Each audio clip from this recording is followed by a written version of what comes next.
nerds. Okay. I just got told by the AI recording is in progress. Okay, thank you. So, Isabelle, we have been doing parallel parking now for quite a few months, right? I think it was 14 months in total. And so one of the things that we were just sort of came to mind is the like the mutual benefit in working collaboratively over these 14 months. We didn't really know each other before, really, like we knew of each other kind of thing and interacted, but now we've, you know, after over a little bit of a year, I think we've gotten closer and gotten to know each other a bit better, and especially as just individuals, but as well as, you know, professional colleagues and as friends, and just the whole idea too of you know, how a lot of folks will say, well, we're in Sault Ste. Marie, it's, you know, it's very isolating here, and there's just not, you know, we're not connected to too many other groups or other organizations in the arts and that sort of thing. And I was just kind of thinking that you and I have been very lucky in a way, in the sense that, yes, we've had to work really hard at creating our own, I don't know if you want to say collectives, or our own sort of containment kind of thing, or our own kind of area or our own sphere to work in. But we've been actually quite fortunate in a way that we've been able to create things from the bottom up, decide for ourselves the rules, the limitations, the directions that we'll expand, right? We've given ourselves a lot of free rein to collaborate and work together, which might not have been so easy to do in a center, in a larger community where organizations are already delineated and ways of doing things are already figured out, and we have to fit into something else that's prescribed, right? Whereas here, we're coming up with our own game plan as we go. And personally, I find that far more liberating and far more creative and interesting. And so how do you feel about that? Yeah, I think there is definitely that one aspect of having more flexibility in how quickly you can adapt and move and change a project, but at the same time, it's very limiting in terms of, for myself as a full-time practicing artist, to be seeing other works around me or other projects, like learn from the bigger pool or basin of practices. So yes, on the one hand, I agree, it's really fantastic to be able to work like this and have all this mobility, but the drawback is that I don't often get the opportunity to see what's happening in Toronto. What are the main practices? What are some of the things that are improving our lives, that is making our life easier, through mid-sized arts organizations where you can enter and exit and have little touch points of participation. What are the main practices? You know, what are people doing around you to change the established way of working? So we are doing it. We don't know if what we're doing necessarily is going to make us sustainable over time. Like, it's not, it's always a little with a certain level of precariousness, you know. Yeah, no, that makes total sense too, right? That having access, that's one of the challenges of being in the North, right? Is limited access to greater information banks, let's say, or greater multitudes of varieties of ways of working.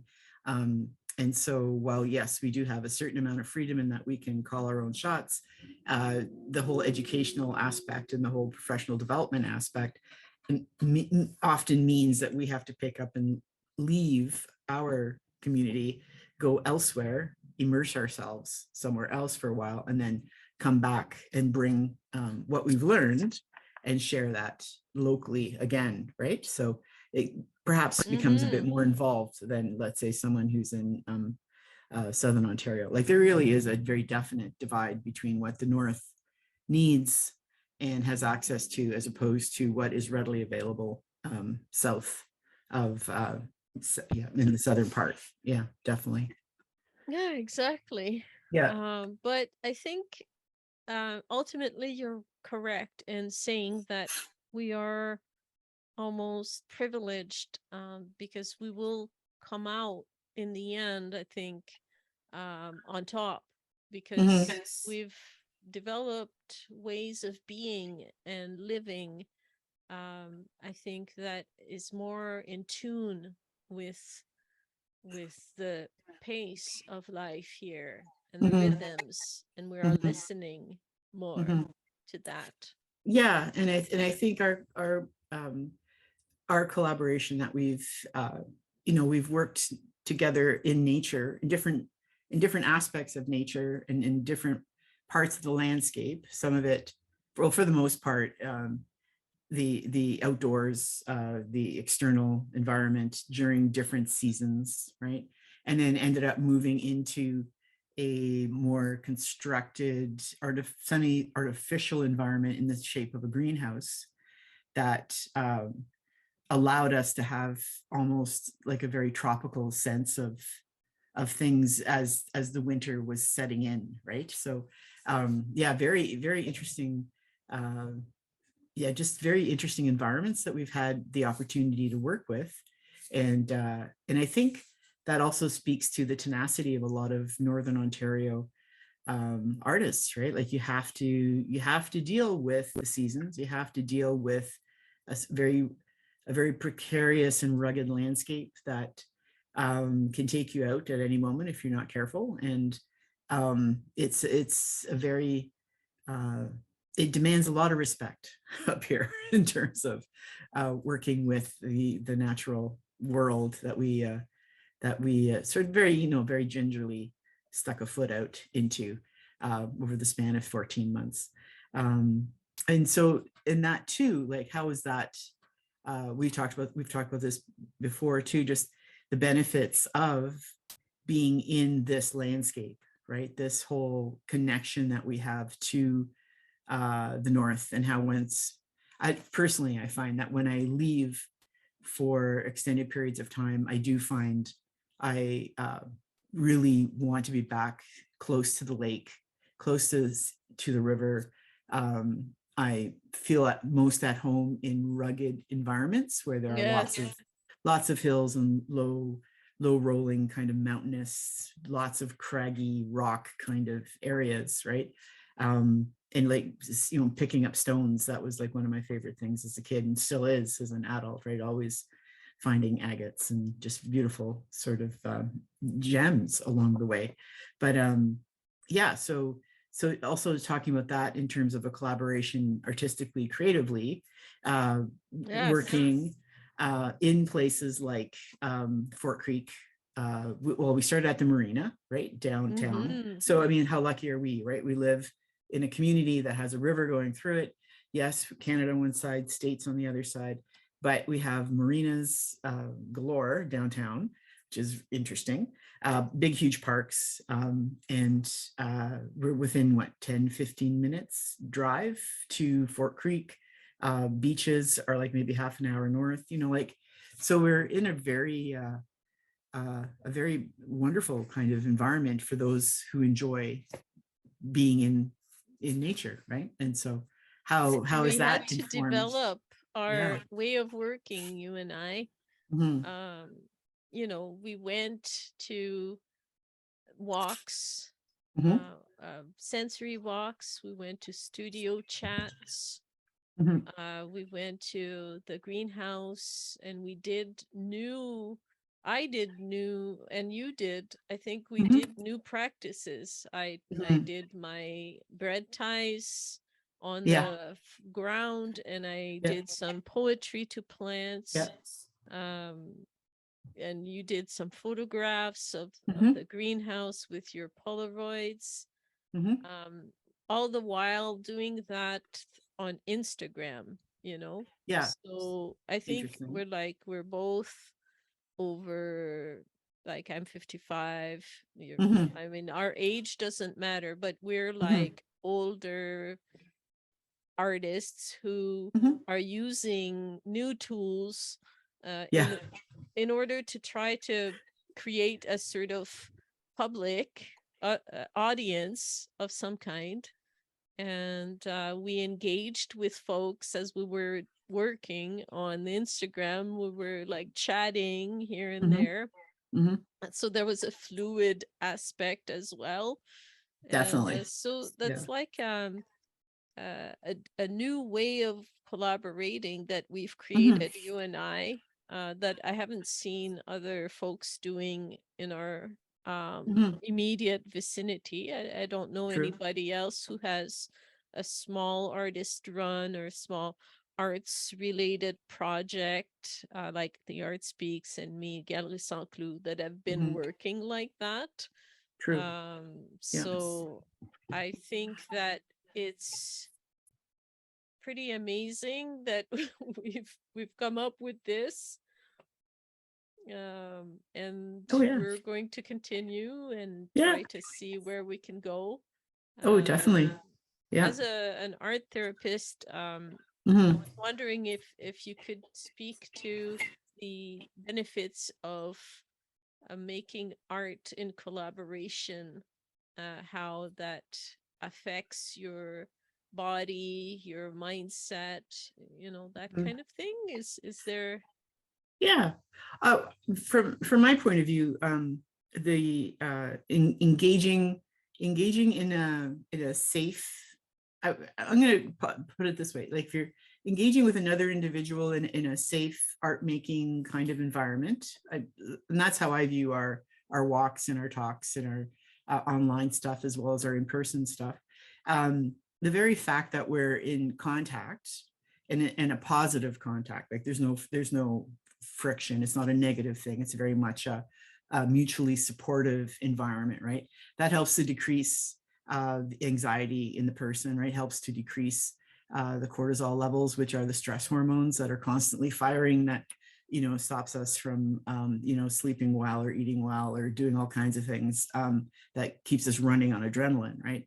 So being in the company of somebody else, a positive relationship with another person, and then taking that relationship and actually going even further out into nature, even if it's a wintry day, even if it's a bit blustery and rainy and or like very warm kind of glorious day, being out in nature, just by the very fact that one is out of the hubbub of an urban environment kind of thing, one is surrounded by the smells of nature, one is surrounded by the sounds of birds, of maybe dogs walking and people with their animals and that sort of thing.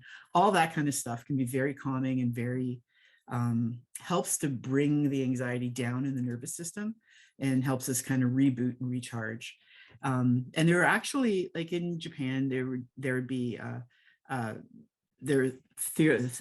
therapeutic methods of dealing with anxiety called forest bathing, where folks go off into the woods, hang out in nature, and just breathe, just be, allow oneself to take in the smells and the sounds and feel the different textures of the world around them, and realize that we're not that separate from nature, but that we are part of nature. And then that can really help to ground somebody and sort of help them sort of not be overwhelmed by the anxiety of what's going on every day in a more technology, industrial type of fueled environment, right? So yeah, so I would say that we did a lot of self-care in a way by making, like, by deciding to engage with each other in natural environments and working with materials.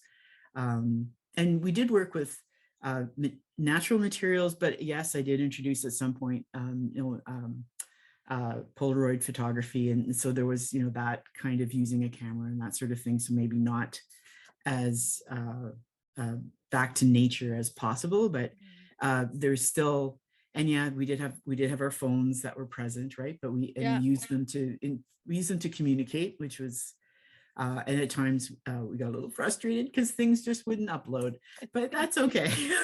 We kind of figured all that out. But part of it too was we also realized, I think, as time went on, that we didn't need to have the cameras going 100% all the time, that we could just give folks an idea of, well, here we are, here's 10 minutes of us out in the woods. Hopefully the bears haven't eaten us and we're good. So thank you for being here with us. And then we could just carry on for an hour, just enjoying each other's company and enjoying just the sights and the sounds and the smells, right? Yeah. So maybe we were a little selfish at times, where we focused on ourselves more than the audience, but that's fine. I think we're allowed to do that. So even when you were just talking about walking in the forest, I was already like feeling better. Yeah, definitely. Yeah. And it's interesting, right? Because these are, I mean, here we are in Northern Ontario, surrounded by bush, right? We all, everyone here calls it bush. And I remember I had a discussion with folks from Southern Ontario. It's not a forest, it's the bush. Okay, just deal with it. And yeah, we go to camp, we don't go to the cottage. Okay, deal with it. So so it's interesting, like the language, and the language that is used, but also this, like, for those of us who are born here, who are, yes, settlers, right, immigrant families. Part of the reason I think my family, or my father, I know for sure, chose to be here is because of the big open space and the fact that there was potential to be in the bush and to actually work with the earth, kind of thing. Right, go mushroom picking. When I was younger, they would go like bird hunting and moose hunting and that sort of thing. So that whole being sort of back close to the land, which was similar to what they had to deal with back in Italy, kind of thing. So there are a lot of similarities between the country that they came from and why they chose to be here, in a very rugged landscape, kind of thing. So that might inform a lot of folks who immigrate to this area as well. Yet we're still stressed with all the technology, because we have to use it. We had to use it to do our activity, and it added a layer, like we were talking earlier about how we did our studio talks live, and how it felt like you were disconnected and in a box, as opposed to being together, walking and enjoying things. But at the same time, there was a little bit of the stress of having that going. However, how else are you going to learn to do something new if you don't have a little bit of a twinge or a little discomfort? Or you got to risk. That's how you learn. That's how you learn, and that's how you innovate. Very true. Right, you have to see how it fits, right? And you have to challenge yourself to kind of suck it up and go, okay, I'm going to give it a try, and we see what we keep and what we don't. It becomes more familiar with time, and then it doesn't cause so much of disturbance as you go along. True. Yeah, and there is something too to be said for I was just going to say something, but my computer now is telling me that I'm about to run out of battery life, so that's okay. Okay, that will be our cue to end. We'll just forget that part. Yeah, it's all good. Yeah. But I think, I agree. I think we did well.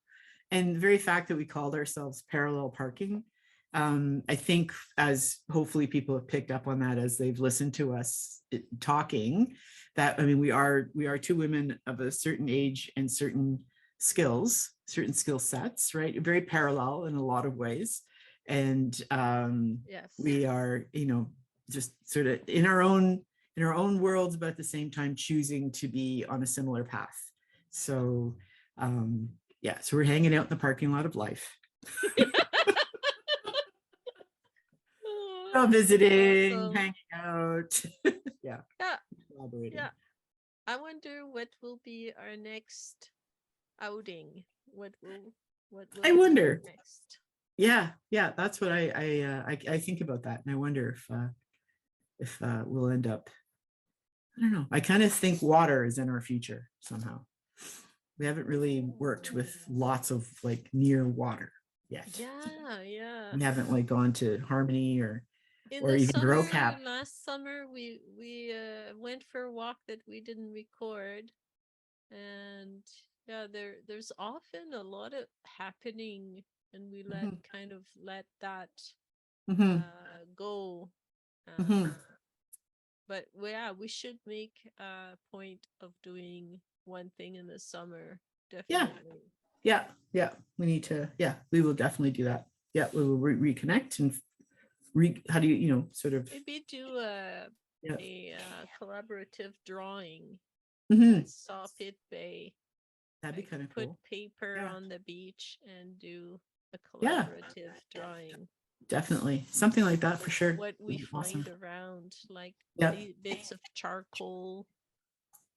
Yeah, sticks, stones. Yeah, just actually working with natural elements, and then of course is going to be the part of photographing it as a record kind of thing, so that the filming and the photography ends up being the part that gets kind of kept, plus our memory of it, which is interesting, right? Holding on to the memory of things, and then how does that memory change over time? Yeah. Okay, we're still out here. We haven't been ate by bears yet. We've met a few lovely people with dogs. See, Isabelle is still here. I'm still here. And hopefully you're not getting too nauseous from the walking. So I had my brother-in-law, who owns a big film company in Montreal, tell me that your arm is probably the best stabilizing tool you can ever have. There you go. Forget all the gadgets, people. Yeah, we tried one earlier and it wasn't working. It was a dismal failure. My phone just didn't want to talk to it, so the poor gimbal was like not being accepted by the Pixel. I'm sorry. Oh. We need to find our gimbal. Yes. So we're just using our arm. Just now we're gambling. We're gambling.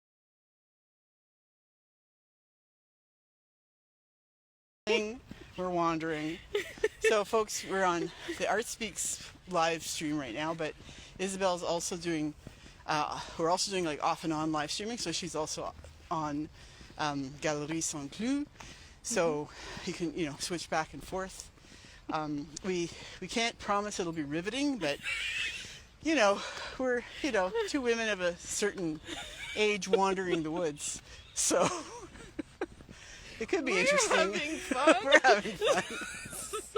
Because of someone who taught there who said, well, I don't want to do this course, would you mind doing it? That kind of thing. Yeah. At a time when that was more readily available to people, right? So in that way, there was some help. But once I decided on what the idea was, I did find like-minded individuals who wanted to help. So it's kind of a team effort. I know, eh? Speaking French. So exciting. Okay, hi. Here you are. Hello, it's Maria. And I'm Isa. And that's Isa. And we are at the Bellevue Greenhouse. And maybe you can even hear the lawnmower outside because they're cutting the grass. Bonjour tout le monde. Alors aujourd'hui, on fait une autre édition du Parallel Parking avec Maria et Isa. Et on est à la serre, the greenhouse, la serre du parc Bellevue.